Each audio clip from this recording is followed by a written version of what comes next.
Buenas tardes, bienvenidos a la emisión central de Al día del siglo XVIII. Hoy en nuestros titulares tendremos revoluciones mundiales, Ejecutado Robespierre, la cosa política. tecnología industrial, Además en personajes tendremos a Pedro de Heredia, William Pitt, Fernández de Lizardi y un café con Francisco Quino. Revoluciones mundiales. Empezaremos hablando de las revoluciones internacionales. Esto caracterizó a Europa porque tuvo una gran expansión en sus continentes. Entre ellos se destacó Rusia, Francia, Austria y España. Esto persistió en la importancia ya que a medida del tiempo ellos iban tomando en sus tierras una especie de colonización. Se destacó China y Japón. Fue expandiendo sus territorios a medida del tiempo hasta que los volvió colonos. Yo hablaré sobre William Pitt. Nació el 15 de noviembre de 1708. Él fue un político británico. Él fue muy importante para Latinoamérica porque después de la Guerra de los 7 años, por la cual él casi destruye toda América, lo que hizo fue ayudarla a preservar sus deberes y derechos. Él defendió la formación de un imperio británico en ultramar. Fue rival político de Galope y participó en la caída del Este. Hoy le haré una entrevista a un personaje muy importante como lo es William Pitt, un exministro británico. Buenos días. ¿Usted me permitiría hacer una serie de preguntas? ¿Usted por qué invirtió soldados y dinero en América del Norte? Porque eso me permitió expandirme en mis fronteras y crear un imperio tan grande como lo es hoy en día Londres. ¿Por qué eliminó todos los impuestos menos el del té? Porque eso no poseía el ministerio británico. Yo no podía hacer nada y a pesar de esto un grupo de ciudadanos una noche botaron 342 cajas de té. Llegó la Guardia de Boston y intentaron de matarnos. Para usted, ¿cuál fue la mejor hazaña hecha? Pues aparte de expandirme, sería haber conquistado sobre Francia en la guerra que se llamó los 7 años, como la conocemos. ¿Cuál fue su mejor gobierno y por qué? Mi mejor gobierno fue el primer ministerio británico porque fue cuando formé parte de ello, la primera vez que trabajé. Fue muy bueno porque en este momento había muchas mentes futuristas, como lo es mi amigo que me acuerdo muy bien, Federico II. Muchas gracias por su tiempo. Buenos días, bienvenidos a la sección del siglo XVIII. A continuación les presentaremos dos entrevistas a dos personajes, los cuales influyeron fuertemente en el neoclasicismo y en la independencia. Estos personajes son Pedro de Heredia y Fernández de Lizardi. Buenas tardes, don Pedro de Heredia. Buenas tardes. Bueno, cuéntenos, ¿dónde nació? Nació en Madrid en el año 1520 en una familia noble. ¿Cómo fue que transcurrieron sus primeros años de vida? Fue muy duro ya que tuve una riña con 6 hombres, lo que me dio como resultado la pérdida de mi nariz. Luego de esto un doctor de la corte me la arregló, como ustedes se pueden dar cuenta. Después me expulsaron de Madrid porque me vengué de estos hombres. Luego de esto, ¿cómo consigue la conquista y gobernación de Cartagena? Verás, me permitieron volver a Madrid en la Real Corona. Luego de esto me fui con 150 hombres a las Indias. Allí volví a mejorar mi titulación en el Puerto Rico con más hombres, más soldados, mujeres y negros. Allí también encontré a mi futuro teniente Francisco César. Y luego de esto hay algunos que dicen que fundé Cartagena en junio, aunque fue el 20 o el 29. ¿Cuáles expediciones realizó? Bueno, la primera expedición fue hacia Malambo, donde encontré un gran botín, se lo repartí obviamente a mis soldados. Después fue en el Sinudo, donde se suponía que había tesoro, oro, pero no encontramos. Luego fue en Antioquia, donde también se suponía que había oro, pero tampoco lo encontramos. Lo único bueno de esta expedición hacia Antioquia fue que encontré a mi hermano, quien lo subía a él como mi teniente, y descendí obviamente a Francisco César. Exactamente. ¿Cómo fue que llegó a parar en la cárcel y cómo fue que tomó por la fuerza la votación de Dios? Bueno, verás, el oidor Juan de Vadillo nos había acusado a mí sobre no pago hacia la corona y también sobre el maltrato hacia los indios, así que por esta razón fui encarcelado, pero obviamente salí inmediatamente. Luego de esto me volví hacia Antioquia en busca del Daibaba, quien no lo encontré. y después me dirigí hacia el río Atalayo, en donde encarcelé a Conteras y obviamente tomé por la fuerza de la gobernación de Antioquia. Finalmente, ¿por cuántos años gobernó Cartagena? Por 20 años. Bueno, pero Heredia, muchas gracias por concedernos esta entrevista. Gracias. Ahora nuestro siguiente invitado es José Fernández de Lezama. Bienvenido, Fernández de Lezama. Gracias, es un gusto acompañarlos. Cuéntenos más de su profesión. Yo soy un escritor mexicano, el primer novelista de América, con la obra El Periquillo Sarmiento. En esta obra reflejo las tradiciones de España, también reflejo el léxico que se utiliza, por ejemplo, el de los ladrones, el de los indígenas, el de los niños, en fin, muchos tipos de lenguajes. Lizardo, se dice que sus obras da una postura crítica, porque le compuso un himno al soberano español Fernando VII. Antes estaba en su favor, después me fui en su contra y apoyé los ideales independistas. Por esta razón, ayudé a José Morelos y a Alvar Hidalgo. Estaba defendiendo los ideales de, obviamente, de libre expresión y estaba en contra del reinado virreinal. Pero por esta razón también me llaman a la casa.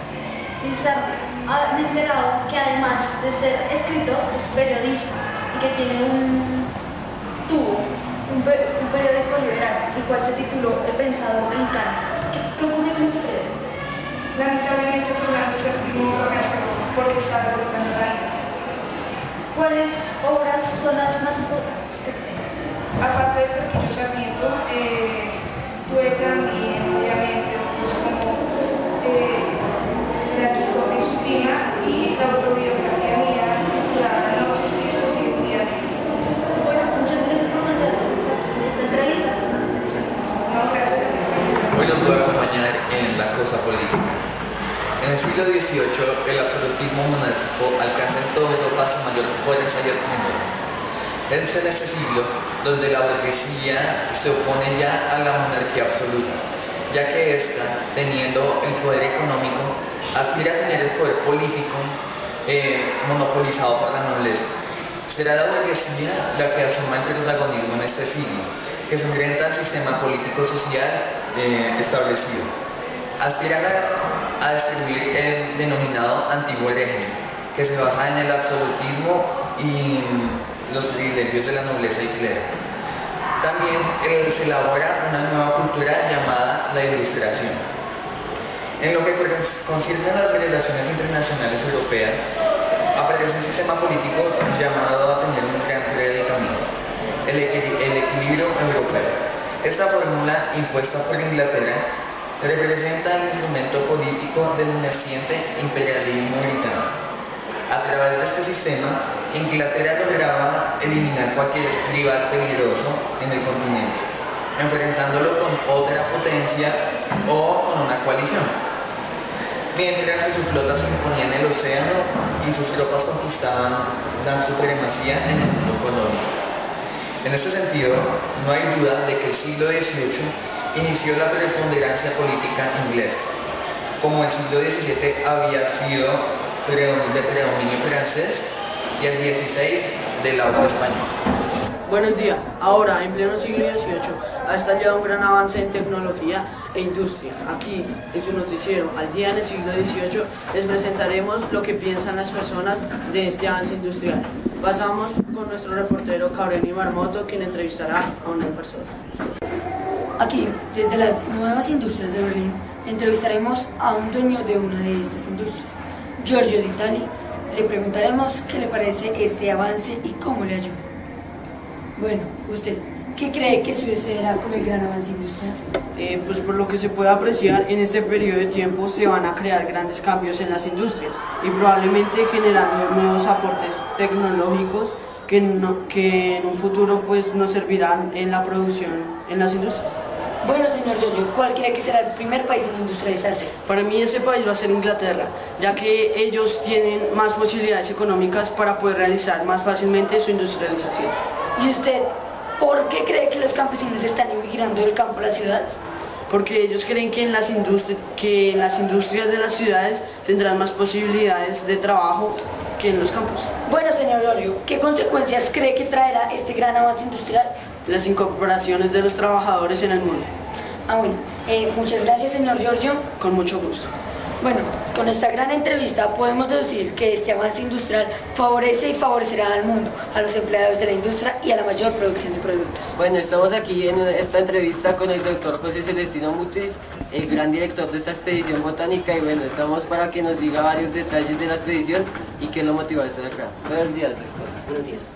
¿Qué fue lo que lo motivó a hacer esta gran expedición? Yo quería saber qué había en el mundo, quería conocer algo nuevo, y a España había llegado la noticia de que América tenía mucha selva, y esto fue lo que me inspiró para ir a América.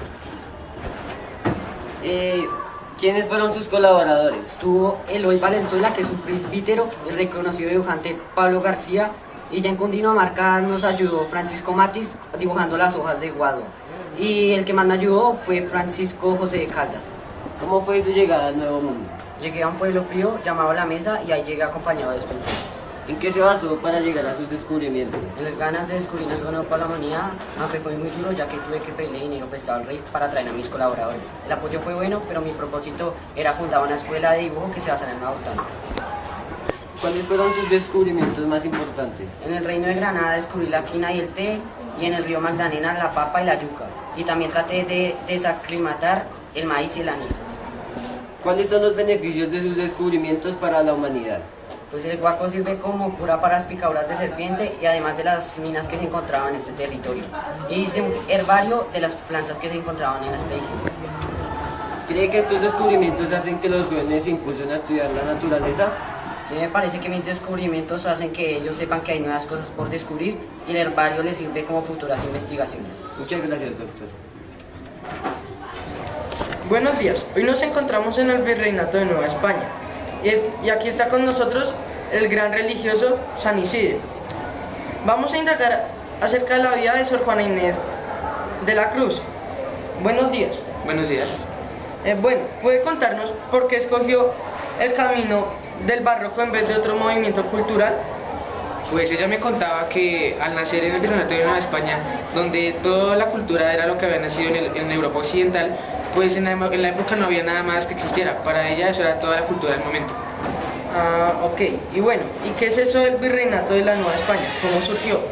Resulta que los españoles, al llegar a lo que fue en algún tiempo Tenochtitlán, que era el epicentro de México, llegaron a instalar sus costumbres y pues bueno, allí fue donde nació el Virreinato de Nueva España. Bueno, ¿y para Sor Juana qué significaba el barroco? Era la razón de vivir de ella.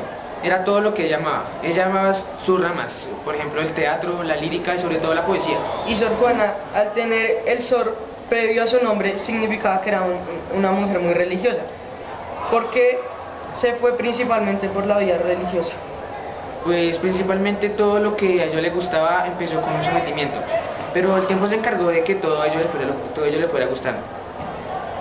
Muchas gracias. Lastimosamente hemos llegado al final de nuestra entrevista. Gracias por su colaboración.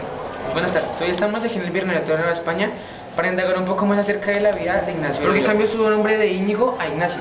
Bueno, pues yo decidí cambiar mi nombre por una simple razón, ya que Ignacio era más reconocido aquí en América y era más normal. Muchas gracias. Hemos llegado al fin de la entrevista. Buen día. Gracias. Acaba de surgir un nuevo movimiento denominado por la sociedad como neoclasicista. Este movimiento resalta la ilustración y los pensamientos filosóficos. En este movimiento se admite el paganismo. El neoclasicismo ha sido tomado como la filosofía del nuevo pensamiento, que cambiará la forma de vivir y de pensar. Fue la revelación en contra del barroco. La literatura, arquitectura y escultura y el arte del pasado, especialmente el griego y el egipcio, son tomadas en el neoclasicismo. En el neoclasicismo se resalta la naturaleza y busca un nuevo pensamiento en la sociedad que sea más natural y más filosófico. Buenos días. Buenos días. ¿Cuál es su nombre completo, señor? José Caldaso y Vázquez de Andrade. ¿En qué lugar y en qué fecha nació? Nací en Cádiz 8 de octubre de 1741. ¿Cómo se ha sentido su experiencia como literato? Muy bien, gracias a Dios. ¿A qué se dedica? Soy un literato y militar español. ¿Cuál ha sido su obra literaria más reconocida? Bueno, tengo varias obras literarias. Tengo obras poéticas, dramáticas y en prosa. ¿Cuál es su mejor obra poética? Puede ser ocios de mi juventud, 1770. ¿Cuál ha sido su mejor obra dramática? Mi mejor obra dramática puede ser Defensa de la Nación Española contra la Carta Persiana 78A de Montesquieu, hacia 1768. Gracias, señor. Que esté bien.